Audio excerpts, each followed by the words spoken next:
بسم الله الرحمن الرحیم. ټولو پښتنو ورونو ته د مینې او د خلوص سلامونه. او اختر تیر شو، د دې اختر حواله سره ما په خصوصي توګه باندې د ټیمې د اهل کارو، د ټریفک د اهل کارو، د پولیس د اهل کارو شکریا ادا کړم. او یو اداره را نه پاتې و، هغه د وابډې اهل کارو چې یقینا زه دا منم چې لوډ شیډینګ به وي، ګرمي ده، لوډ شیډینګ به وي، ټریفک به وي، خو د وابډې اهل کارو په هغه کې اختر کې خو برابر ډیوټي کړه، خو خواري کړې ده. او زما چې څونه اندازه واغشته، نو دلته کې یو دیو صاحب راغلی دی قاری شهزاد په نوم باندې، چې داغه چې کوم ترتیب سره روان دی، نو امید داره به دی چې لږه سختی نوره ده، باقي به انشاءالله چې کوم دی نو خدای پاک په خیر کې، او د لوډ شیډینګ د رویانه به هم چې کوم دی نو کمه شي، او د ټریفک مسله به چې کوم دی دا ټریفک چې کوم کېږي نو دا مسله به هم انشاءالله ختم شي. مونږ د قاری شهزاد د دې کوششونو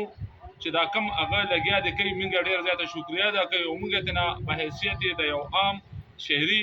او بیا په خصوصي توګه باندې د تاجر فیډریشن د مرکزی جنرال سیکرټري موږ ته ډېر زیات مطمئن یو، ډېر زیات خوشاله یو، او غواړم چې په هر اداره کې داسې خلک راشي چې هغه خان او غریب نه ګوري، په هغوی یو شان چې کوم دی چې کوم خلکو کې غلطي وي د هغوی خلاف یو شان اپریشن کوي. نو ډېر غلې ونیول، کوم غلو به چې کوم دی لکه مثال خبره په خپل زور زبردستۍ باندې د بجلۍ اخلاقانې کولې، نو هغه ډېر غلې ونیول او د نورو غلو خلاف هم لګیا دی کار کوي. مونږ یوه خبره په چیلنج سره کوو چې زه دا هر چاته وایم چې خپل ځان پاک کړئ، ملګرو هر څه به سم شي. نو زه بیا هم د خپلو وروڼو ته، خپلو پښتنونو ته خواست کوم چې وروڼو ځان پاک کړئ، دې ته مه ګوره چې پلانکې او پلانکې، نه، ځان پاک کړئ. انشاءالله دا یو سټپ دی چې څنګه د وابډې د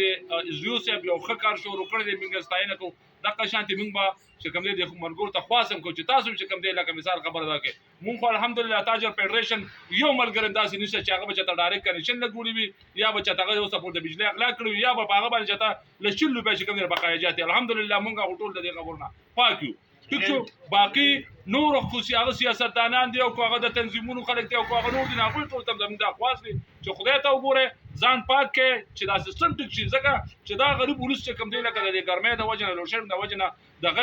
په تکلیف کې دي، او د دې کې چې کوم دی نو لکه 50% ګناهګار ګوره موږ خلک په خپله باندې یو، دا ټوله ګناه ګوره وابډې ته نه ده. نو مونږ وابډې والا یو ښه کار شروع کړی د وابډې د SDO د قاری شهزاد په لاس باندې، نو موږ هم په کار چې موږ هم یو ښه سټپ والو. ډېره مننه، الله مخا د وباد لره.